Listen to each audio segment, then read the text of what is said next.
ദൈവനാമത്തിന് മഹത്വമുണ്ടാകട്ടെ. പ്രിയവായന സുഹൃത്തെ, താങ്കൾക്ക് യേശു കർത്താവിൻ്റെ നാമത്തിൽ സ്നേഹവന്ദനം. ഇന്ന് നവംബർ 9, ഒന്നാമത്തെ വായനാ ഭാഗം എസ്രാ പുരോഹിതൻ്റെ പുസ്തകം 3-4 അധ്യായങ്ങൾ. നമ്മളിപ്പോൾ കഴിഞ്ഞ അധ്യായത്തിൽ കണ്ടത് ബാബേലിൽ നിന്ന് പ്രവാസത്തിലായിരുന്നവരിൽ ഒന്നാമത്തെ സംഘം അവരുടെ സ്വദേശമായ യഹൂദായിൽ അല്ലെങ്കിൽ യെരുശലേമിലെത്തി എന്നുള്ളതാണ്. ശേഷം അവരെ കോരശ് രാജാവ് അയച്ചത് ദൈവാലയം പണിയാനാണ്. അവർ വന്നതും ദൈവാലയം പണിയാനാണ്. അവർ തങ്ങളുടെ ദേശത്ത് വന്ന് താമസമാക്കുകയും ചെയ്തു. അങ്ങനെ സെരുബാബേലിൻ്റെ നേതൃത്വത്തിൽ ദൈവാലയത്തിൻ്റെ പണി തുടങ്ങാൻ ഉള്ള കാര്യങ്ങളൊക്കെ ആലോചിക്കുകയാണ്. അവിടെ ആദ്യം ദൈവാലയത്തിൻ്റെ യാഗപീഠം പണിതു. യാഗപീഠത്തിൽ ഹോമയാഗങ്ങളും രാവിലെ വൈകുന്നേരമുള്ള അതിനൊക്കെയുള്ള ഏർപ്പാടുകൾ ചെയ്തു. അത്തരം കാര്യങ്ങളൊക്കെ ചെയ്യുമ്പോഴും ദൈവാലയത്തിൻ്റെ മന്ദിരം അത് എന്ന് പറയുന്ന അത് യഥാസ്ഥാനമായിട്ട് അവിടെ ഇല്ല. അപ്പം അതിന് അടിസ്ഥാനം ഇടണം. അപ്പോൾ അതിന് അടിസ്ഥാനം ഇട്ട് ബാക്കി കാര്യങ്ങളിലേക്ക് ചെയ്യേണ്ടതിന് കല്ല് വേണം, കൽപ്പണിക്കാർ വേണം, തടി വേണം, തടിയുടെ ആശാരിമാർ വേണം. അതുപോലെ തന്നെ അത് അവിടെ ഇപ്പം ദേവദാരു ഇല്ല. ദേവദാരു കൊണ്ടുവരാൻ പഴശ്ശിരാജാവിൻ്റെ കൽപ്പനയുണ്ട്, അല്ലെങ്കിൽ അത് അലോട്ട് ചെയ്തിട്ടുണ്ട്. പക്ഷേ അത് ഇവിടേക്ക് എത്തിയിട്ടില്ല. അപ്പോൾ അതിനു വേണ്ടിയിട്ട് സോര്യർക്കും സീതോന്യർക്കൊക്കെ അത് കൂലി കൊടുത്ത് വേണം കൊണ്ടുവരാൻ. അപ്പോൾ അത് കൂലി കൊടുത്തു. അവരത് കൊണ്ടുവരാൻ വേണ്ടി ശ്രമം ചെയ്തു. അവർ കൊണ്ടുവന്നു. അങ്ങനെ യെരുശലേമിൽ ദൈവത്തിങ്കൽ എത്തിയതിൻ്റെ 2-ാം ആണ്ട് 2-ാം മാസം സെരുബാബേലും യേശുവയും അവരുടെ ശേഷം സഹോദരന്മാരും പുരോഹിതന്മാരും ലേവ്യരും പ്രവാസത്തിൽ നിന്ന് യെരുശലേമിലേക്ക് വന്നവർ എല്ലാവരും കൂടി പണി തുടങ്ങി. 20 വയസ്സ് മുതൽ മേലോട്ട് പ്രായമുള്ള ലേവ്യരെ യഹോവയുടെ ആലയത്തിൻ്റെ പണി നടത്തുവാൻ നിയമിച്ചു. അങ്ങനെ അവർ എല്ലാവരും ചേർന്ന് അതിൻ്റെ പണി ആരംഭിച്ചു. മേൽനോട്ടത്തിന് ചെയ്യേണ്ട ആൾക്കാരെ മേൽനോട്ടം ചെയ്യാൻ ഏർപ്പാട് ചെയ്തു. അവരെല്ലാം ഒരു മനസ്സോടെ കാര്യങ്ങൾ മുന്നോട്ട് പോവുകയാണ്. അവിടെ മന്ദിരത്തിന് അടിസ്ഥാനം ഇട്ടപ്പോൾ ഇസ്രായേൽ രാജാവ് ദാവീദിൻ്റെ ചട്ടപ്രകാരം യഹോവയ്ക്ക് സ്തോത്രം ചെയ്യേണ്ടതിന് വിശുദ്ധ വസ്ത്രം ധരിച്ച പുരോഹിതന്മാരെ കാഹളങ്ങളോടും ആസാഫ്യരായ ലേവ്യരെ കൈത്താളങ്ങളോടും കൂടി നിർത്തി. അവർ പാട്ടുപാടി അവർ യഹോവ നല്ലവൻ, ഇസ്രായേലിനോട് ദൈവത്തിൻ്റെ ദയ എന്നേക്കുമുള്ളത് എന്നിങ്ങനെയൊക്കെ പാടി സ്തുതിച്ചു. അതിന് പാടുന്നു, അതിൻ്റെ പ്രതിഗാനം പാടുന്നു. അങ്ങനെ സ്തുതിക്കുമ്പോൾ ആലയത്തിൻ്റെ അടിസ്ഥാനം ഇട്ടു. അപ്പോൾ ജനമെല്ലാം അത്യുച്ചത്തിൽ ആർത്തു. എന്നാൽ ഈ ആലയം ഇവിടുന്ന് പ്രവാസത്തിലേക്ക് പോയി 70 വർഷമായി. 70 വർഷത്തിന് മുമ്പ് ഇവിടെ ഉണ്ടായിരുന്ന ഈ മുമ്പത്തെ ആലയം കണ്ടിട്ടുള്ള ആളുകൾ, പ്രായമുള്ള വയോധികർ, അവർ ഏറ്റവും കുറഞ്ഞ 70 വയസ്സിന് മേളിലുണ്ട്. അവർ 70 വർഷമായിട്ട് ഈ ആലയം കണ്ടിട്ടില്ല. ഈ ദേശത്ത് അവരില്ല. അവർ അത് കണ്ടപ്പോഴത്തേക്ക് അവർ ഉറക്കെ കരഞ്ഞുപോയി. പഴയ ദേവാലയത്തിൻ്റെ പ്രതാപവും ദേവാലയത്തിൻ്റെ ചിട്ടകളും അതെല്ലാം സമാധാനമായി എല്ലാം ഭംഗിയായി സമൃദ്ധമായി നടന്നിരുന്ന കാര്യങ്ങളൊക്കെ ഓർത്ത് അവർ കരഞ്ഞുപോയി എന്നാണ് വായിക്കുന്നത്. അപ്പോൾ ഈ കരച്ചിലും ജനത്തിൻ്റെ ഘോഷവും എല്ലാം കൂടെ ഒരുമിച്ചായിട്ട് കരയുകയാണോ ചിരിക്കുകയാണോ സന്തോഷിക്കുകയാണോ തിരിച്ചറിയാൻ കഴിയാതെ വണ്ണം അങ്ങനെ അത്യുച്ചതിൽ ഘോഷമായി. ഇനി 4-ാമത്തെ അധ്യായത്തിൽ നമ്മൾ വായിക്കുമ്പോൾ പ്രവാസികൾ ഇത് പണിയുന്നു എന്ന് മനസ്സിലാക്കി അറിഞ്ഞിട്ട് അവിടെ യഹൂദയുടെയും ബെന്യാമിൻ്റെയും വൈരികൾ, വെറും അവിടെ താമസിക്കുന്ന അവിടെയുള്ള എതിർത്ത് നിൽക്കുന്ന ആളുകളുണ്ട്. അവർ വന്ന് ഞങ്ങൾ നിങ്ങളോട് കൂടെ പണിയിട്ടേ ചോദിച്ചു. അപ്പോൾ സെരുബാബേൽ പറഞ്ഞു, വേണ്ട, ഞങ്ങളുടെ ആലയമാണ്, ഞങ്ങൾ പണിഞ്ഞോളാം, നിങ്ങളുടെ സഹായമൊന്നും ആവശ്യമില്ല എന്ന് പറയും. അത് അവർ പണിക്കിടയിൽ വന്ന് കുഴപ്പമുണ്ടാക്കാനാണ് അവർ ശ്രമിച്ചത്. പിന്നെയും അവർ കുഴപ്പം തന്നെയാണ് ഉണ്ടാക്കുന്നത്.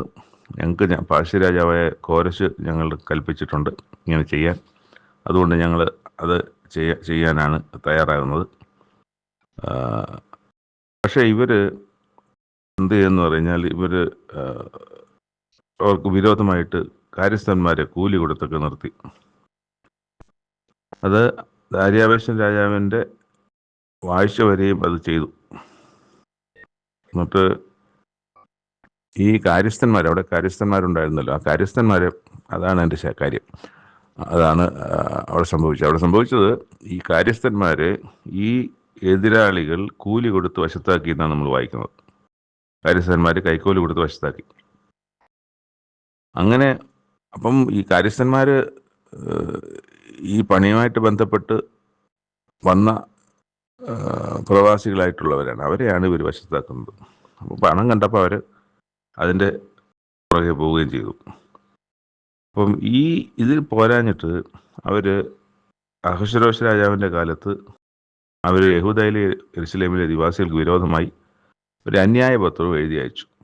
അന്യായപത്രത്തിൽ എഴുതിയത്, നിങ്ങൾ ഇവിടെ ഇങ്ങനെ ഒരു സംഗതി നടക്കുന്നുണ്ട്, അത് വായിക്കാം. അതിൽ കുറേ ജാതികളുടെ പേരുകൾ എഴുതിയിട്ടുണ്ട്. നദിക്ക് ഇക്കരെയുള്ള നിന്റെ ദാസന്മാരായ പുരുഷന്മാർ, രാജാവിന് എഴുതി അയച്ച കത്തിലെ വിവരമാണ് വായിക്കുന്നത്. ഇത്യാദി രാജാവ് ബോധിക്കാൻ വേണ്ടി എഴുതുന്നത് എന്ന് പറഞ്ഞിട്ട്, തിരുമുമ്പിൽ നിന്ന് പുറപ്പെട്ട് ഞങ്ങളുടെ അടുക്കൽ യെരുശലേമിൽ വന്നിരിക്കുന്ന, അതായത് ബാബേൽ ദേശത്ത് നിന്ന് ഇവിടെ യെരുശലേമിൽ ഞങ്ങളുടെ അടുത്തിൽ വന്നിരിക്കുന്ന യഹൂദന്മാർ മത്സരവും ദുഷ്ടതയുമുള്ള ആ പട്ടണം പണിയുകയും അതിൻ്റെ മതിലുകൾ കെട്ടുകയും അടിസ്ഥാനങ്ങൾ നന്നാക്കുകയും ചെയ്യുന്നു.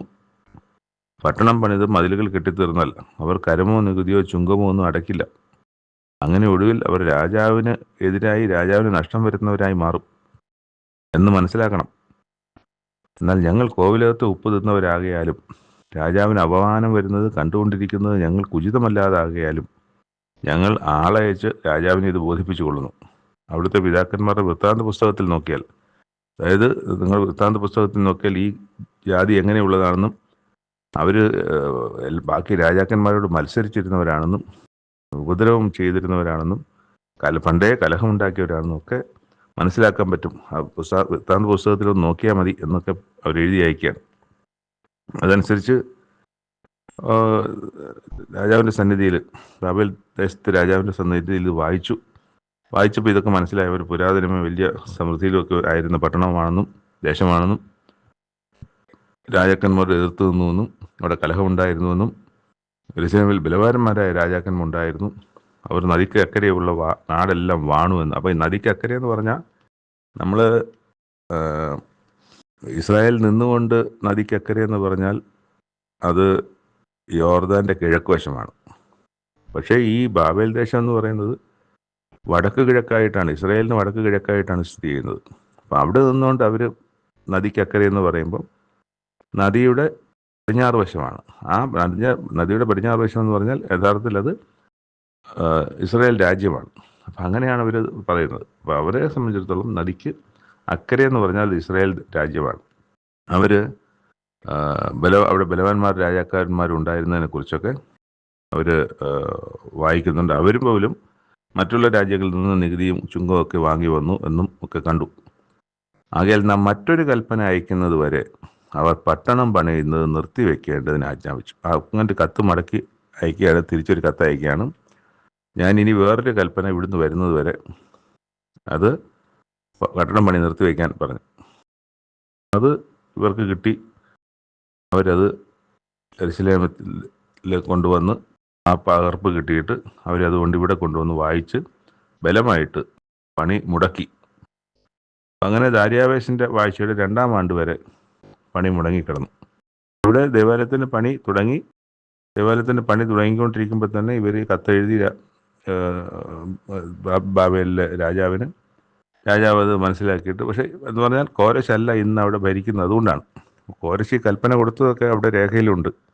ആ രേഖ കണ്ടെത്തും ഭാവിയിൽ. അത് കണ്ടെത്തുമ്പം ആ പണിയൊക്കെ മാറും. അത് നമുക്ക് അടുത്ത അധ്യായങ്ങളിലൊക്കെ വായിക്കാൻ പറ്റും. അപ്പം അവിടെ തൽക്കാലം ഈ ഒരു വിവരത്തെ സംബന്ധിച്ച് അറിവില്ലാത്തൊരു രാജാവാണ് അവിടെ ഇരിക്കുന്നത്. ആ രാജാവ് നോക്കിയപ്പോൾ കാര്യങ്ങളൊക്കെ ശരിയാണെന്ന് മനസ്സിലായി. എന്നാൽ കോരശ രാജാവിൻ്റെ കൽപ്പന, എഴുതി വെച്ച കൽപ്പന ഇവിടെ ഉണ്ട്. അത് ഈ പറഞ്ഞ പോലെ വൃത്താന്ത പുസ്തകത്തിലോ അല്ലെങ്കിൽ അതിൻ്റെ രേഖകളിലുണ്ട്, കൊട്ടാരത്തിൽ തന്നെ ഉണ്ട്. അത് കണ്ടെത്തുന്നവരെ ഉള്ളൂ ഈ പ്രശ്നം. പക്ഷേ ഈ തൽക്കാലം ഈ യെരുശലേം ദേവാലയത്തിൻ്റെ പണി മുടങ്ങിയിരിക്കുകയാണ്. 2-ാമത്തെ വായനാഭാഗം ഹോശേയുടെ പുസ്തകം 6-ാം അധ്യായം. അവിടെ നമ്മൾ കഴിഞ്ഞ അധ്യായത്തിൻ്റെ അവസാനത്തെ വാക്യം എന്ന് പറയുന്നത് എൻ്റെ മുഖം അന്വേഷിക്കുവോളം ഞാൻ മടങ്ങിപ്പോയി എൻ്റെ സ്ഥലത്തിരിക്കും. കഷ്ടതയിൽ അവർ എന്നെ ജാഗ്രതയോടെ അന്വേഷിക്കും. കഷ്ടതയിൽ അവർ എന്നെ ജാഗ്രതയോടെ അന്വേഷിക്കും എന്ന് പറഞ്ഞുകൊണ്ടാണ് നമ്മൾ 5-ാം അധ്യായം അവസാനിക്കുന്നത്. അതിൻ്റെ തുടർച്ചയായിട്ട് കഷ്ടതയിൽ അവർ എന്നെ ജാഗ്രതയോടെ അന്വേഷിക്കും, വരുവിൻ നാം യഹോവയുടെ അടുക്കലേക്ക് ചെല്ലുക, അവൻ നമ്മെ കടിച്ചു കീറിയിരിക്കുന്നു, അവൻ സൗഖ്യമാക്കും, അവൻ നമ്മെ അടിച്ചിരിക്കുന്നു, അവൻ മുറിവ് കെട്ടും, 2 ദിവസം കഴിഞ്ഞിട്ട് അവൻ നമ്മെ ജീവിപ്പിക്കും, 3-ാം ദിവസം അവൻ നമ്മെ എഴുന്നേൽപ്പിക്കും, നാം അവൻ്റെ മുമ്പാകെ ജീവിക്കുകയും ചെയ്യും. നാം അറിഞ്ഞുകൊള്ളുക, യഹോവയെ അറിവാൻ നാം ഉത്സാഹിക്കാം, അവൻ്റെ ഉദയം പ്രഭാതം പോലെയും നിശ്ചയമുള്ളത്. അപ്പം ഉദയം ഉറപ്പായ കാര്യമല്ല, അതുപോലെ ഇതും നിശ്ചയമുള്ളതാണ്. ദൈവം മഴ പോലെ, ഭൂമിയെ നനയ്ക്കുന്ന പിന്മഴ പോലെ തന്നെ നമ്മുടെ അടുക്കൽ വരും. അപ്പോൾ ഇത് അവരുടെ ഒരു പ്രത്യാശയായിട്ട് ഇങ്ങനെ പറയും എന്ന് പറയുന്നതാണ്. പറഞ്ഞു എന്നല്ല, പറയും എന്ന് പറയുകയാണ്. അപ്പം അവിടെ ദൈവത്തിൻ്റെ ഒരു വാക്ക് പറയുന്നത്, നിങ്ങളുടെ വാത്സല്യം പ്രഭാതം പോലെയും പുലർച്ചയ്ക്ക് നീങ്ങിപ്പോകുന്ന മഞ്ഞ് പോലെയും ഇരിക്കുന്നു, അതുകൊണ്ട് ഞാൻ പ്രവാചകന്മാർ മുഖാന്തരം അവരെ വെട്ടി, എൻ്റെ വായിലെ വചനത്താൽ അവരെ കൊന്നുകളഞ്ഞു. എൻ്റെ ന്യായം വെളിച്ചം പോലെ ഉദിക്കുന്നു. ഞാൻ യാഗത്തിലും ഹോമയാഗങ്ങളൊന്നും അല്ല, എന്നാൽ ദയയിലും ദൈവപരിജ്ഞാനത്തിലുമാണ് ഞാൻ പ്രസാദിക്കുന്നത്. പക്ഷെ അവർ ആദമനെ പോലെ എൻ്റെ നിയമത്തെ ലംഘിച്ചു. അവർ വിശ്വാസപാതകം ചെയ്തിരിക്കുന്നതാണ് ദൈവോട് പറയുന്നത്. വിശ്വാസപാതകം എന്ന് പറയുന്നത്, ദൈവം ഇവരെ വിശ്വസിച്ച് കാര്യങ്ങളെ ഏൽപ്പിച്ച് ഇവർ സ്വന്തം ജനമായി നടക്കുമെന്ന് വിചാരിച്ച് അവരെ സ്നേഹിക്കുകയും കരുതുകയും ചെയ്യുന്ന ഒരു ഭാഗം ദൈവത്തിൻ്റെ ഭാഗത്തു നിന്ന് അവരോട് ചെയ്യുന്നു. അപ്പം അങ്ങനെ വരുമ്പം തിരിച്ചും അവരതാണ് ചെയ്യേണ്ടത്. പക്ഷെ അവർ ഈ വിശ്വസ്തതയില്ലാതെ അതിൽ നിലനിൽക്കുന്നില്ല, അവർ വിശ്വസ്തത കാണിക്കുന്നില്ല, അവർ വിശ്വാസത്തിനെ ത്യജിച്ചിരിക്കുന്നു, ദൈവത്തെയും ത്യജിച്ചിരിക്കുന്നു. അപ്പോൾ അവർ അങ്ങനെ വിശ്വാസപാതകം ചെയ്തിരിക്കുന്നു എന്നാണ്. അപ്പം അതുകൊണ്ട് അവർക്ക് ഇതെല്ലാം വന്നിരിക്കുന്നു. അവരുടെ ദേശം രക്തം ഉള്ളതായിരിക്കുന്നു, മലിനമായിരിക്കുന്നു. പുരോഹിതന്മാർ വരെ കുഴപ്പമുള്ളവരാണ്. അവർ തന്നെ കൊല ചെയ്യുന്നവരായി മാറി. കൊല ചെയ്യുന്നവരെ കൊലയും ചെയ്യുന്നു, കൊലയ്ക്ക് കൂട്ടുനിൽക്കുന്നു, പിടിച്ചു പറിക്കുന്നു, ജനത്തെ കൊള്ളയടിക്കുന്നു. ഇതൊക്കെയും ഈ പുരോഹിതന്മാർ വരെ ചെയ്യുന്നു. അങ്ങനെ എഫ്രൈം പരസംഗം ചെയ്തു, ഇസ്രായേൽ മലിനമായിരിക്കുന്നു. എന്നിട്ട് അവസാനത്തെ വാക്യം, യഹൂദായെ ഞാൻ എൻ്റെ ജനത്തിൻ്റെ സ്ഥിതി മാറ്റുമ്പോൾ നിനക്കും ഒരു കൊയ്ത്ത് വെച്ചിരിക്കുന്നു. അപ്പം ഇത് നമുക്കറിയാം, ഇസ്രായേൽ രാജ്യത്തെ, വടക്കേ രാജ്യത്തെ സംബന്ധിച്ചുള്ള പ്രവചനങ്ങളാണ് നടക്കുന്നത്. അതിലാണ് യഹൂദയോട് പറയുന്നൊരു വാക്യം ഹോശയുടെ എഴുത്തിൽ അല്ലെങ്കിൽ നാവിൽ നിന്ന് പുറത്തു വരുന്നത്. യഹൂദയെ ഞാൻ എൻ്റെ ജനത്തിൻ്റെ സ്ഥിതി മാറ്റുമ്പോൾ നിനക്കും ഒരു കൊയ്ത്ത് വെച്ചിരിക്കുന്നു. ഇതൊരു ചെറിയ അധ്യായമാണ്. ആ അധ്യായത്തിൻ്റെ അവസാന വാക്യമാണ് നമ്മളിപ്പോൾ വായിച്ചത്. യഹൂദയോട് സംസാരിക്കുന്നതായിട്ട്, യഹൂദയ്ക്ക് ഒരു കൊയ്ത്ത് വെച്ചിട്ടുണ്ട് എന്ന് സംസാരിക്കുന്നു. അങ്ങനെ ആ വാക്യത്തോടു കൂടി ഈ അധ്യായം അവസാനിക്കുകയാണ്. 3-ാമത്തെ വായനാഭാഗം അപ്പോസ്തല പ്രവൃത്തികൾ 23-24 അധ്യായങ്ങൾ. 23 രസകരമായ 2 കാര്യങ്ങൾ ആദ്യം സംഭവിക്കുന്നത്. ഇപ്പം പൗലോസിനെ ന്യായാധിപ സംഘത്തിന് മുമ്പ് നിർത്തിയിരിക്കുകയാണല്ലോ. അങ്ങനത്തെ അവസരം പൗലോസിന് ലഭിച്ചു എന്നുള്ളതാണ്. പൗലോസിനുള്ള കുറ്റം, പൗലോസ് യെരുശലേം ദേവാലയത്തെ തീണ്ടിച്ചു, അതുപോലെ ദൈവത്തിൻ്റെ ന്യായപ്രമാണത്തെ തീണ്ടിച്ചു അല്ലെങ്കിൽ അശുദ്ധമാക്കി എന്നുള്ളതാണ്. അവർക്ക് അസഹനീയമായ മോശയുടെ ന്യായപ്രമാണമാണ്. അതൊരു വലിയ കുറ്റമായി നിൽക്കുകയാണ്. അപ്പം ഒരവസരം കിട്ടി. അപ്പോൾ അങ്ങനെ അവസരത്തിൽ സഹോദരന്മാരെ, ഞാൻ ഇന്നേ ദിവസത്തോളവും കേവലം നല്ല മനസ്സാക്ഷിയോടും കൂടി ദൈവത്തിൻ്റെ മുമ്പാകെ നടന്നിരിക്കുന്നു എന്ന് പറഞ്ഞു. അപ്പോൾ മഹാപുരോഹിതൻ അനന്യാസ് എന്ന് അടുത്ത് നിന്ന് ഒരുത്തിനോട് പറഞ്ഞു, അവൻ്റെ വായ്ക്ക് അടിക്കാൻ പറഞ്ഞു. പറഞ്ഞത് ഇതല്ലേ, ഞാൻ നല്ല മനസ്സാക്ഷിയോടും ദൈവത്തിൻ്റെ മുമ്പാകെ നടന്നിരിക്കുന്നു എന്ന്, ഇത്രയും കുറ്റം ചെയ്തിട്ട് എന്നുള്ളതാണ് പറയാൻ, അവൻ്റെ വായ്ക്കടിക്കാൻ. പൗലോസ് പറഞ്ഞു, ദൈവം നിന്നെ അടിക്കും, വെള്ള തേച്ച ചുവരെ, നീ ന്യായപ്രമാണപ്രകാരം എന്നെ വിസ്തരിക്കാനിരിക്കുകയും ന്യായപ്രമാണത്തിന് വിരോധമായി എന്നെ അടിപ്പാൻ കൽപ്പിക്കുകയും ചെയ്യുന്നു എന്ന് പൗലോസ് പറയാണ്. അപ്പോൾ അരികെ നിൽക്കുന്നവർ പറഞ്ഞു, നീ ദൈവത്തിൻ്റെ മഹാപുരോഹിതനെ ശകാരിക്കുന്നു എന്ന് ചോദിച്ചു. അപ്പോൾ പൗലോസ് പറയാണ്, അയ്യോ സഹോദരന്മാരെ, മഹാപുരോഹിതൻ എന്ന് ഞാൻ അറിഞ്ഞില്ല. ഇത് അറിഞ്ഞുകൊണ്ടാണോ അറിയാത്തതാണോ എന്ന് എനിക്കറിയില്ല. കാരണം ഒരു മഹാപുരോഹിതൻ്റെ വേഷത്തോടെ ആയിരിക്കുമല്ലോ ഇരിക്കുന്നത്. മഹാപുരോഹിതൻ്റെ വേഷം കണ്ടാൽ മഹാപുരോഹിതനെന്ന് അറിയാൻ പറ്റുമായിരിക്കും. ചിലപ്പോൾ അന്ന് വേഷമില്ലാതായിരിക്കും അവിടെ വന്നിരുന്നത്, അറിയില്ല. അപ്പോൾ അതിൻ്റെ കൂടെ പൗലോസ് പറയുന്നത്, നിൻ്റെ ജനത്തിൻ്റെ അധിപതിയെ ദുഷിക്കരുത് എന്ന് എഴുതിയിരിക്കുന്നുവല്ലോ എന്നും പറയുന്നുണ്ട്. എന്നിട്ട് പൗലോസിന് മനസ്സിലായ മറ്റൊരു കാര്യം, ഇവിടെ സദൂക്യരും പരീശന്മാരും 2 കൂട്ടരവിടെ ഉണ്ട്. ആ കൂട്ടരിൽ സദൂക്യർ പിന്നെ ഈ പുനരുത്ഥാനത്തെ സംബന്ധിച്ച് ഒക്കെ കാര്യത്തിൽ ഈ പരീശന്മാരും സദൂക്യന്മാരും രണ്ട് അഭിപ്രായമുള്ളവരാണ്. പുനരുത്ഥാനവും ഇല്ല, ദൂതനും ഇല്ല, ആത്മാവും ഇല്ല എന്നൊക്കെയാണ് സദൂക്യർ പറയുന്നത്. പരീശന്മാരോ രണ്ടുമുണ്ടെന്നും പ്രമാണിക്കുന്നുണ്ട്. അപ്പോൾ ഇവരിൽ തന്നെ ഇങ്ങനെ ഒരു അഭിപ്രായ വ്യത്യാസം ഈ പരിശുദ്ധാത്മാവിനെ സംബന്ധിച്ചും അതുപോലെ പിന്നെ ദൂതനെ സംബന്ധിച്ചും പുനരുത്ഥാനത്തെ സംബന്ധിച്ചുകൊണ്ട്. അപ്പം ഇങ്ങനെ മനസ്സിലായിട്ടാണ് പറയുന്നത്, ഞാൻ എന്താ പറയുക, ഞാനൊരു പരീശന്മാരുടെ മകനുമാകുന്നു. മരിച്ചവരുടെ പ്രത്യാശയെയും പുനരുത്ഥാനത്തെയും കുറിച്ച് ഞാൻ വിസ്താരത്തിലായിരിക്കുന്നു എന്ന് വിളിച്ചു പറഞ്ഞു. അപ്പം ഇത് കേട്ടപ്പം പരീശന്മാർക്ക് ചെറിയൊരു താല്പര്യം. അവൻ പരീശനാണ്, അപ്പം അവന് പുനരുത്ഥാനത്തെ കുറിച്ച് ഉള്ള കാര്യത്തെ സംബന്ധിച്ചാണെന്ന് പറയുന്നു. അവന് നമ്മളും പുനരുത്ഥാനം ഉണ്ടാകാം എന്നൊക്കെ ചിന്തിക്കുന്നവരാണല്ലോ. അപ്പോൾ പരീശപക്ഷം പൗലോസിനോട് ചെറിയൊരു അനുഭാവം കാണിച്ചു. അപ്പോൾ ഇവർ തമ്മിൽ ഒരു ഛിദ്രമുണ്ടായി, ഇവർ തമ്മിൽ വഴക്ക് പോലെയായി. അങ്ങനെ ഒരു വലിയ നിലവിളി ഉണ്ടായി. പരീക്ഷപക്ഷത്തിലെ ശാസ്ത്രിമാർ ചിലർ എഴുന്നേറ്റ് വാദിച്ചു, ഈ മനുഷ്യൽ ഞങ്ങളൊരു കുറ്റവും കാണുന്നില്ല, ഒരാത്മാവോ ഒരു ദൂതനോ അവനോട് സംസാരിച്ചു എന്ന് വന്നേക്കാം എന്ന് പൗലോസിന് അനുകൂലമായിട്ട് പരീശന്മാരിൽ ചിലർ സംസാരിച്ചു. അങ്ങനെ ഒരു വലിയ അവിടെ ഒരു ഇടച്ചിലായി. പൗലോസിനെ കൊന്നുകളയും അല്ലെങ്കിൽ ചീന്തിക്കളയുമെന്ന് ശതാധിപൻ പേടിച്ചിട്ട് പടയാളികളെ ഇറക്കി അവരുടെ ഇടവിൽ നിന്ന് പിടിച്ചെടുത്ത് കോട്ടയിലേക്ക് കൊണ്ടുപോയി. പിന്നെ കോട്ടയിലാണ്. പിന്നെ ആ സംഭവം അവിടെ തീർന്നു. രാത്രിയിൽ കർത്താവിൻ്റെ ദൂതൻ കർത്താവ് അടുക്കൽ വന്ന് പറഞ്ഞു, നീ ധൈര്യമായിരിക്കുക, നീ യെരുശലേമിൽ സാക്ഷീകരിച്ചതുപോലെ റോമയിലും സാക്ഷീകരിക്കേണ്ടതാണ്. റോമ എവിടെയാണ്? എത്രയോ ദൂരെയാണ്. മാത്രമല്ല റോം എന്ന് പറയുന്നതാണ് ഈ ഇന്നിപ്പോഴത്തെ റോമ സാമ്രാജ്യത്തിൻ്റെ ഹെഡ് ക്വാർട്ടേഴ്സ് അല്ലെങ്കിൽ കൈസർ ഇരിക്കുന്ന സ്ഥലം. അവിടെ നീ എനിക്ക് സാക്ഷീകരിക്കേണ്ടതാണ്, എന്നെ സാക്ഷീകരിക്കേണ്ടതാണ്, അല്ലെങ്കിൽ സുവിശേഷത്തെ സാക്ഷീകരിക്കേണ്ടത്, ക്രിസ്തുവിനെ സാക്ഷീകരിക്കേണ്ടതാണ് എന്ന് അരുളി ചെയ്തു. നേരം വെളുത്തപ്പോൾ അവിടെ യഹൂദന്മാരിൽ ഒരു 40 പേരിലധികം ആൾക്കാർ ഇനി പൗലോസിനെ കൊന്നിട്ടല്ലാതെ ഞങ്ങൾ ആഹാരം കഴിക്കുകയില്ല എന്നൊരു ശബ്ദമെടുത്തു. അത് എന്നിട്ട് മഹാപുരോഹിതന്മാരുടെ അടുക്കൽ ചെന്ന് ആ വിവരവും പറഞ്ഞു. എങ്ങനെയെങ്കിലും ഒരിക്കൽ കൂടി പൗലോസിനെ ന്യായവിസ്താരത്തിനായിട്ട് ഒന്ന് അപേക്ഷിച്ചിട്ട് അവനെ ഒന്ന് ന്യായവിസ്താരത്തിന് കൊണ്ടുവരാൻ പറയും. കൊണ്ടുവന്ന അവനെ എത്തുന്നതിന്, ന്യായവിസ്താരം തുടങ്ങുന്നതിന് മുമ്പേ തന്നെ ഞങ്ങൾ അവൻ്റെ മേൽ ചാടി വീണ് അവനെ കൊല്ലും എന്ന് അതിൻ്റെ അവസരം ഉണ്ടാക്കാൻ പറഞ്ഞു. അതിനുള്ള അവസരം ഉണ്ടാക്കുന്ന കാര്യത്തെ സംബന്ധിച്ച് ഇങ്ങനൊരു വിഷയം വന്നപ്പോൾ ഈ പൗലോസിൻ്റെ സഹോദരിയുണ്ട്, സഹോദരിയുടെ മകനത് അറിഞ്ഞിട്ട് നേരെ പോയി ശതാധിപനോട് പോയി പറഞ്ഞു. ശതാധിപൻ സഹസ്രാധിപനോട് പറഞ്ഞു, ഇങ്ങനെ ഒരു പയ്യൻ കുട്ടി വന്നിട്ടുണ്ട്, അവൻ എന്തോ പറയുന്നുണ്ട്. അപ്പോൾ സഹസ്രാധിപൻ മാറ്റി നിർത്തി പറഞ്ഞു, അപ്പം ഇങ്ങനെ ഒരു കാര്യം തീരുമാനിച്ചിട്ടുണ്ട്, ഈ സൂക്ഷ്മത്തോടെ വിസ്താരം കഴിക്കണമെന്നുള്ള ഭാവത്തിൽ വന്ന് അവനെ നാളെ ന്യായാധിപ സംഘത്തിലേക്ക് കൊണ്ടുവരേണ്ടത് നിന്നോട് അപേക്ഷിപ്പാൻ ഒത്തുകൂടിയിരിക്കുന്നു. നീ അവരെ വിശ്വസിക്കരുത്, അവരിൽ ഇങ്ങനെ ഒരു കാര്യമുണ്ട്, അതിനു വേണ്ടിയിട്ടാണ് അവർ വീണ്ടും ന്യായാധിപ സംഘത്തിന് മുമ്പ് കൊണ്ടുവരാൻ വേണ്ടി പറയുന്നതെന്ന് പറയും. നീ ഇതാരോടും പറയണ്ട എന്ന് പറഞ്ഞ് ആ കുട്ടിയെ അല്ലെങ്കിൽ ആ സഹോദരൻ്റെ മകനെ സഹസ്രാധിപൻ പറഞ്ഞയച്ചു. അപ്പോൾ ഇത് വേറെ ആരും അറിഞ്ഞില്ല, സഹസ്രാധിപൻ മാത്രമേ ഈ വിഷയം അറിഞ്ഞുള്ളൂ. അപ്പോൾ ആ രാത്രിയിൽ തന്നെ അപ്പം കൈസരയ്ക്ക് പോകാൻ വേണ്ടിയിട്ടുള്ള 200 കാലാളെയും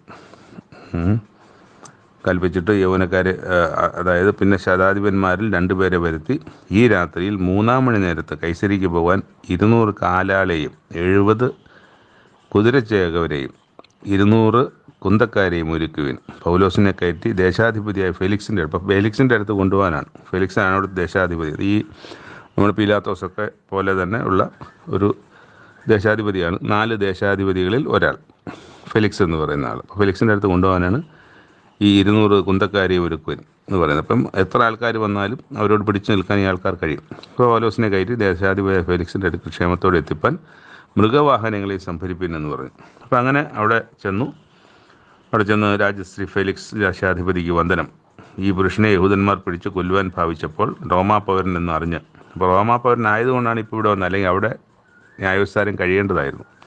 അപ്പം റോമാ പൗരൻ എന്ന് അറിഞ്ഞ് പട്ടാളത്തോടും നേരിട്ടും അവനെ വിടുവിച്ച് അവൻ്റെ മേൽ കുറ്റം ചുമത്തുന്ന സംഗതി ഗ്രഹിപ്പാൻ നിശ്ചയിച്ചിട്ട് അവരുടെ ന്യായാധിപ സംഘത്തിലേക്ക് അവനെ കൊണ്ടുവന്നു. എന്നാൽ അവരുടെ ന്യായപ്രമാണം സംബന്ധിച്ചുള്ള തർക്കങ്ങളെക്കുറിച്ച് കുറ്റം ചുമത്തുന്നതല്ലാതെ മരണത്തിനോ ചങ്ങലൊക്കെ യോഗ്യമായതൊന്നുമില്ല എന്ന് കണ്ടു. അനന്തരം ഈ പുരുഷൻ്റെ നേരെ അവർ കൂട്ടുകെട്ടുണ്ടാക്കുകയും തുമ്പ് കെട്ടിയപ്പോൾ ഞാൻ തക്ഷണം അവനെ നിൻ്റെ അടുക്കലേക്ക് അയച്ചതാണ്.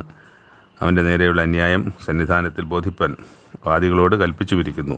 ശുഭമായിരിക്കട്ടെ. ഇത് അവിടുന്ന് വന്ന സഹസ്രാധിപൻ പറയുന്നതായിരിക്കണം. സഹസ്രാധിപനാണല്ലോ അതിൻ്റെ ഉത്തരവാദിത്തത്തിൽ അവിടെ വരുന്നു. അപ്പോൾ അവിടെ ഇങ്ങനെ ഒരു കാര്യം ഫേലിക്സ് ദേശാധിപതിയോട് പറയാണ്. പൗലോസിനെ അവിടെ കൂട്ടിക്കൊണ്ട് കോട്ടയിൽ മടങ്ങി വന്നു. കൈസരിലെത്തി ദേശാധിപതിക്ക് എഴുത്ത് കൊടുത്ത് പൗലോസിനെയും അവൻ്റെ മുമ്പിൽ നിർത്തി. അവൻ എഴുത്ത് വായിച്ചിട്ട് ഏത് സംസ്ഥാനക്കാരനെന്ന് ചോദിച്ചു. കിലിക്കിയക്കാരനെന്ന് പറഞ്ഞ് കേട്ടാറെ വാദികളും കൂടെ വന്നു ചേരുമ്പോൾ നിന്നെ വിസ്തരിക്കാമെന്ന് പറഞ്ഞ് തടവിലാക്കി. തടവിലെന്ന് പറഞ്ഞാൽ ആ ഹെരോദാവിൻ്റെ ആസ്ഥാനത്തിൽ അവനെ കാത്തുകൊള്ളുവാൻ കൽപ്പിച്ചു. ഇവിടെ 5 നാൾ കഴിഞ്ഞ ശേഷം മഹാപുരോഹിതന്മാര 24-ാം അധ്യായം 5 നാൾ കഴിഞ്ഞ ശേഷം മഹാപുരോഹിതനായ അനന്യാസ് മൂപ്പന്മാരോടും തെർത്തുലോസ് എന്ന വ്യവഹാരജ്ഞരോടും കൂടി വന്നു. അനന്യാസ് മഹാപുരോഹിതനാണ് കേട്ടോ. ശരി, ഞാൻ നേരത്തെ വായിച്ചതിലൊരു തെറ്റ് പറഞ്ഞിട്ടുണ്ട്. അപ്പോൾ അനന്യാസ് എന്ന് പറയുന്നതാണ് മഹാപുരോഹിതൻ. ഇപ്പോൾ ആളുകളോടൊക്കെ കൂടെ വന്നു. അപ്പോൾ അവർ പ്ലാൻ ചെയ്ത പോലെ തന്നെ അതിനുള്ള ഒരു അവസരം ഉണ്ടാക്കി വെക്കുകയാണ് ഇവിടെ. അപ്പം എല്ലാ അന്യായങ്ങളൊക്കെ വിവരിച്ച് പറഞ്ഞത് എന്തെന്നാൽ, രാജശ്രീ ഫേലിക്സെ, നീ മുഖാന്തരം ഞങ്ങൾ വളരെ സമാധാനം അനുഭവിക്കുന്നതും ആരാണ്? ഈ വന്ന ന്യായാധിപ സംഘത്തിലുള്ളവരാണ് ഈ പറയുന്നത്. നിന്റെ പരിപാലനത്താൽ ഈ ജാതിക്ക് ഏറിയ ഗുണീകരണങ്ങൾ സാധിച്ചിരിക്കുന്നതും ഞങ്ങൾ എപ്പോഴും എല്ലായിടത്തും പൂർണ്ണ നന്ദിയോടും കൂടി അംഗീകരിക്കുന്നു. എങ്കിലും നിന്നെ അധികം അസഹ്യപ്പെടുത്തരുത് എന്ന് വെച്ച് ക്ഷമയോടെ ചുരുക്കത്തിൽ ഞങ്ങളുടെ അന്യായം കേൾക്കണം എന്ന് അപേക്ഷിക്കുന്നു. അപ്പോൾ കൂടുതൽ ഡീറ്റെയിൽ ആയിട്ടൊന്നും പറയാൻ നിൽക്കുന്നില്ല. അങ്ങനെ അസഹ്യപ്പെടുത്താതെ ചുരുക്കമായിട്ട് കാര്യങ്ങൾ പറയാൻ ഞങ്ങൾ ശ്രമിക്കുകയാണ് എന്ന് പറഞ്ഞിട്ട് ഇപ്പോൾ ഈ കുറ്റങ്ങളൊക്കെ അങ്ങോട്ട് പറയാണ്. നസ്രായ മതത്തിന് മുമ്പിനും എന്ന് ഞങ്ങൾ കണ്ടിരിക്കുന്നു. അവൻ ദേവാലയം തീണ്ടിപ്പാനും ശ്രമിച്ചു. അവൻ ഞങ്ങളെ പിടിച്ചു. ഞങ്ങളുടെ ന്യായപ്രമാണം വിസ്തരിപ്പാൻ വിചാരിച്ചു. എങ്കിലും സഹസ്രാധിപനായ ലൂസിയാസ് അവനെ വളരെ ബലപ്പത്തോടെ കൊണ്ടുവന്ന് ഞങ്ങളുടെ കയ്യിൽ നിന്ന് പിടിച്ചുകൊണ്ടുപോയി. അവൻ്റെ വാദികൾ നിന്റെ മുമ്പാകെ വരുവാൻ കൽപ്പിച്ചു. നീ തന്നെ അവന് വിസ്തരിച്ചാൽ ഞങ്ങൾ അന്യായം ബോധിപ്പിക്കുന്ന ഈ സകല സംഗതികളും അറിഞ്ഞുകൊള്ളുവാൻ ഇടയാകും. അപ്പം പൗലോസിനോട് പറയാം, നിനക്ക് സംസാരിക്കാം. അപ്പം നീയാണല്ലോ കുറ്റക്കാരൻ. അപ്പോൾ കുറ്റക്കാരൻ എപ്പോഴും അവൻ്റെ ഭാഗം വിശദീകരിക്കാൻ ന്യായം പറയാനുള്ള അവസരം ലഭിക്കും. അങ്ങനെ പറയാനുള്ള അവസരം ലഭിച്ചു. എന്നിട്ട് പൗലോസ് പറഞ്ഞത്, ഈ ജാതിക്ക് നീ അനേക സംവത്സരമായി ന്യായാധിപതി ആയിരിക്കുന്നു എന്ന് അറിവുകൊണ്ട് എൻ്റെ കാര്യത്തിൽ ഞാൻ ധൈര്യത്തോടെ പ്രതിവാദം ചെയ്യുന്നു എന്ന് പറഞ്ഞുകൊണ്ടാണ് തുടങ്ങുന്നത്. ഞാനിപ്പോൾ യെരുശലേമിൽ നിന്ന് വന്നിട്ട് ഇപ്പോൾ 12 നാളിലധികമായില്ല എന്ന് നിനക്കറിയാമല്ലോ. ദൈവാലയത്തിലോ പള്ളികളിലോ നഗരങ്ങളിലോ വെച്ച് ആരോടും ബാധിക്കുകയെങ്കിലും പുരുഷാരത്തിൽ കലഹമുണ്ടാക്കുകയെങ്കിലും ചെയ്യുന്നതായി അവർ എന്നെ കണ്ടിട്ടില്ല. അപ്പോൾ അവർ ഈ ബോധിപ്പിക്കുന്ന കാര്യത്തിൽ ഇങ്ങനെ ഒരു കാര്യം ചെയ്യുന്നതായിട്ട് അവർ കണ്ടിട്ടില്ല. ഇന്ന് എൻ്റെ നേരെ ബോധിപ്പിക്കുന്ന അന്യായം മുമ്പാകെ തെളിയിപ്പാൻ അവരുടെ കയ്യിൽ അവർക്ക് തെളിയിക്കാനായിട്ട് സംഗതിയൊന്നുമില്ല. മതഭേദം എന്നിവർ പറയുന്ന മാർഗ്ഗപ്രകാരം ഞാൻ പിതാക്കന്മാരുടെ ദൈവത്തെ ആരാധിക്കുകയും ന്യായപ്രമാണത്തിലും പ്രവാചക പുസ്തകത്തിലും എഴുതിയിരിക്കുന്നതൊക്കെയും വിശ്വസിക്കുകയും ചെയ്യുന്നു. നീതിമാന്മാരുടെയും നീതികെട്ടവരുടെയും പുനരുദ്ധാനം ഉണ്ടാകുന്നുവെന്ന് ഇവർ കാത്തിരിക്കുന്ന പോലെ ഞാനും ദൈവത്തെങ്കിൽ ആശ വച്ചിരിക്കുന്നു. അതുകൊണ്ട് എനിക്ക് ദൈവത്തോടും മനുഷ്യരോടും കുറ്റമില്ലാത്ത മനസ്സാക്ഷി എല്ലായ്പ്പോഴും ഉണ്ടായിരിക്കാൻ ഞാൻ ശ്രമിക്കുന്നു. അപ്പം ഇങ്ങനെ പറഞ്ഞിട്ട് കാര്യങ്ങളെ കൊണ്ട് ഞാൻ ദേവാലയത്തിൽ വന്ന കാര്യവും അതായത് യെരുശലേം ദേവാലയത്തിൽ വന്ന കാര്യവും അത് കലഹത്തോടു കൂടിയൊന്നുമല്ല ഞാൻ വന്നത്. അങ്ങനെ വന്നപ്പോൾ യഹൂദന്മാർ എനിക്കെതിരെ ഒത്തുകൂടി എന്നൊക്കെ പറയുന്ന കാര്യങ്ങളോട് വെച്ച് പറയാം. അപ്പം ഈ മരിച്ചവരുടെ പുനരുദ്ധാരത്തെക്കുറിച്ച് ഇന്ന് നിങ്ങൾ എന്നെ വിസ്തരിക്കുന്നു എന്ന് ഞാൻ വിളിച്ചു പറഞ്ഞൊരു വാക്കല്ലാതെ അവിടെ വെച്ച് എൻ്റെ പക്കൽ വല്ല കുറ്റവും കണ്ടിട്ടുണ്ടെങ്കിൽ അവർ തന്നെ പറയട്ടെ എന്നും പൗലോസ് പറയുന്നു. ഈ ഫെലിക്സ് രാജപതിക്ക് ഈ സംഗതിയെ സംബന്ധിച്ച് സൂക്ഷ്മമായ അറിവുണ്ടായിരുന്നിട്ടും എന്നാണ് അവിടെ എഴുതിയിരിക്കുന്നത്. സൂക്ഷ്മമായി ഇയാൾക്ക് അറിവുണ്ടായിരുന്നിട്ടും ലൂസിയ സഹസ്രാധിപൻ വരുമ്പോൾ ഞാൻ നിങ്ങളുടെ കാര്യം തീർച്ചപ്പെടുത്തും എന്ന് പറഞ്ഞ് അവധി വെച്ച് ശതാധിപനോട് അവനെ തടവിൽ തന്നെ സൂക്ഷിച്ച് അവനോട് ദയ കാണിക്കാനും സ്നേഹിതന്മാർ വന്ന് അവനെ ശുശ്രൂഷിക്കുന്നത് വിരോധിക്കണ്ട, അവൻ്റെ കൂട്ടുകാരൊക്കെ വന്ന് കാണുന്നതിന് കണ്ടോട്ടെ എന്നും അവസരം കൊടുത്ത് ആക്കി. പിന്നെ കുറച്ച് നാൾ കഴിഞ്ഞിട്ട് ഫേലിക്സ് യഹൂദ സ്ത്രീയായ തൻ്റെ ഭാര്യ ദ്രുസില്ലയുമായി വന്നു പൗലോസിനെ വരുത്തി ഈ യേശുക്രിസ്തുവിനെ കുറിച്ചുള്ള വിശ്വാസത്തെക്കുറിച്ചൊക്കെ പ്രസംഗം കേട്ടു. അവിടെ വെച്ച് നീതി ഇന്ദ്രിയജയം വരുവാനുള്ള ന്യായവിധി എന്നതൊക്കെ പറഞ്ഞു കേട്ടപ്പോഴത്തേക്ക് ഫെലിക്സ് വല്ലാതെ ഭയപരവശനായി. എന്നിട്ട് തൽക്കാലം പോവാം, അവസരമുള്ളപ്പോൾ പിന്നെ നിന്നെ വിളിക്കാം എന്ന് പറഞ്ഞിട്ട് അവിടെ നിന്ന് എഴുന്നേറ്റ് പോയി എന്നാണ് നമ്മൾ കാണുന്നത്. അപ്പോൾ പൗലോസ് ഓരോ പ്രാവശ്യം ഇതുപോലെ കാണുമ്പം എന്തെങ്കിലും പണം കൊടുക്കും എന്ന് ആശിച്ചിരുന്നിരിക്കാം എന്നുള്ളതാണ് ഇവിടെ എഴുതിയിരിക്കുന്നത്, നമ്മൾ വായിക്കുന്നത്. അതുകൊണ്ട് പലപ്പോഴും അങ്ങനെ സംഭവിച്ചു ഈ പ്രസംഗം കേൾക്കാൻ വേണ്ടി. 2 വർഷം കഴിഞ്ഞിട്ട് ഫെലിക്സ് പിൻവാഴി. അപ്പോൾ 2 വർഷം ആ തടവിലുണ്ടായിരുന്നതാണ് നമ്മൾ വായിക്കുന്നത്. 2 ആണ്ട് കഴിഞ്ഞിട്ട് ഫെലിക്സിന് പിൻവാഴിയായി പൊർക്കിയോസ് ഫെസ്തോസ് വന്നപ്പോൾ ഫെലിക്സ് യഹൂദന്മാരുടെ പ്രീതി സമ്പാദിക്കാനെന്ന് വെച്ച് പൗലോസിനെ തടവുകാരനായി വിട്ടേച്ച് തന്നെ പോയി. അപ്പോൾ തടവുകാരനായിട്ട് തന്നെ വിട്ടിട്ട് ഇപ്പോൾ 2 വർഷത്തിലധികമായി ഇപ്പം പൗലോസ് അപ്പോസ്തലൻ തടവിലാണ് ഈ ഫെലിക്സ് ദേശാധിപതിയുടെ അവിടെ എന്നുള്ളത് നമ്മളിവിടെ വായിക്കുന്നു. അപ്പം സംഭവബഹുലവും കഷ്ടം. ഈ 2 വർഷം പുറത്താണെങ്കിൽ പൗലോസ് എന്നൊരാളിനെ സംബന്ധിച്ച് ദൈവവചന ശുശ്രൂഷ, സുവിശേഷ പ്രഘോഷണം എത്ര ശക്തമായിട്ട് എത്ര മേഖലകളിൽ എവിടെല്ലാം ദേശങ്ങളിൽ ഏതെല്ലാം രാജ്യങ്ങളിൽ നടക്കേണ്ടതായിരുന്നു. 2 വർഷം അങ്ങനെ പാഴായിപ്പോയി എന്നുള്ളതാണ്. പക്ഷേ അപ്പോഴും ഈ സുഹൃത്തുക്കളൊക്കെ വരാനും ഒക്കെ ഉള്ള സഹോദരന്മാർ വന്ന് കാണാനുമുള്ള കാര്യത്തിൽ തടസ്സമില്ലായിരുന്നു. അതുകൊണ്ട് പൗലോസിന് ചില കാര്യങ്ങൾ കുറച്ചൊക്കെയെങ്കിലും പ്രവർത്തനങ്ങൾ മുന്നോട്ട് കൊണ്ടുപോകാൻ ഇടയായിട്ടുണ്ടെന്ന് വേണം കരുതാൻ. അപ്പം അങ്ങനെ പൗലോസിൻ്റെ ഇൻസ്ട്രക്ഷനിൽ ആ മേഖലകളിൽ അവർ വന്ന് കണ്ട ആൾക്കാരുടെയൊക്കെ അവരൊക്കെ ഇരിക്കുന്ന സ്ഥലത്ത് അവരെയൊക്കെ കൊണ്ട് അവരാൽ ചില കാര്യങ്ങളൊക്കെ ചെയ്യാൻ പൗലോസിന് കഴിഞ്ഞിട്ടുണ്ടാകാം. പക്ഷെ പൗലോസ് ആയതുകൊണ്ട് അങ്ങനെ വെറുതെ ഇരിക്കില്ല. പൗലോസിൻ്റെ ഈ ശുഷ്കാന്തിയും ഈ എരിവും നമ്മൾ വായിക്കുന്നുണ്ട്. എന്തെല്ലാം കഷ്ടങ്ങൾ വന്നിട്ടുണ്ട്. ആ കഷ്ടങ്ങളൊക്കെ വരുമ്പോഴും ഇട്ടിട്ട് പോകാതെ അല്ലെങ്കിൽ മടുക്കാതെ ഭയന്നു പോകാതെ അതീവ അമാനുഷികമായ ധൈര്യത്തോടെ, ഒരു മനുഷ്യനും കാണിക്കാത്ത ധൈര്യത്തോടെ നിൽക്കാൻ ദൈവം പൗലോസ് അപ്പോസ്തലനെ സഹായിച്ചിട്ടുണ്ട്, കഷ്ടങ്ങളുടെ മധ്യേയും എന്നുള്ളത് നമ്മൾ കാണണം. അപ്പം ഇത് നമുക്കൊരു മാതൃകയായിട്ടുള്ള കാര്യമാണ്. ഇതെല്ലാം ഞാൻ കഴിഞ്ഞ ദിവസം പറഞ്ഞ പോലെ തന്നെ വെറുതെ വായിച്ചു പോകുന്ന അല്ലെങ്കിൽ കഥ മനസ്സിലാക്കുന്ന സംഗതികൾ മനസ്സിലാക്കുന്ന അർത്ഥത്തിലല്ല, മറിച്ച് ഇതെന്താണ് നമ്മളോട് സംസാരിക്കുന്നത് എന്നുള്ളതാണ് ഇതിനകത്ത് നമുക്ക് ഗ്രഹിച്ചെടുക്കാനുള്ളത്. അങ്ങനെ നമുക്ക് ഓരോരുത്തർക്കും ഓരോ പൗലോസാകാൻ കഴിഞ്ഞാൽ അത് ദൈവത്തിന് വളരെ പ്രസാദകരമായ കാര്യമായിരിക്കും. ഇന്നത്തെ 3 വായന ഭാഗങ്ങളിലൂടെ അവസാനിക്കുകയാണ്. ദൈവനാമത്തിന് മഹത്വം ഉണ്ടാകട്ടെ. ദൈവം താങ്കളെയും എന്നെയും നമ്മളെല്ലാവരെയും അനുഗ്രഹിക്കട്ടെ. തുടർന്നും നമുക്ക് ഈ വായനയുമായിട്ടിരിക്കാൻ ഇടയാകട്ടെ എന്നും ആശംസിക്കുകയും പ്രാർത്ഥിക്കുകയും ചെയ്തുകൊള്ളുന്നു. നന്ദി.